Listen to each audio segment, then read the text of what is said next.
Yon mga idol, magandang tanghali at maulang tanghali mga idol. Ayan, may nag-request na naman sa atin. Ayan, sinigang na baka mga idol.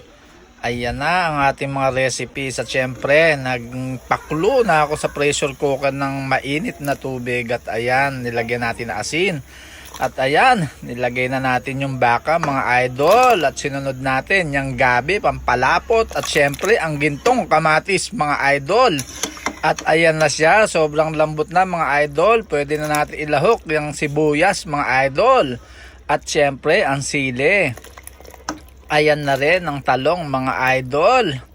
Talagang mapaparami na naman ang kain natin. At syempre, ang baliw na gulay, okra, at hinulog na rin natin ng beef cubes mga idol. Ayan, ang pampaasim with gabi mga idol at konting nor. At ayan, magic sarap at konting bitchin mga idol. At ilagay na natin isang dakot na gulay na kangkong mga idol. Ayan, unang tikim. Masarap. At ayan na ang finished product mga idol.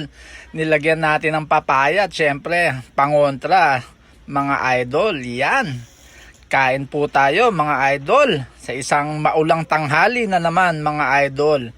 Maraming salamat. Bye bye.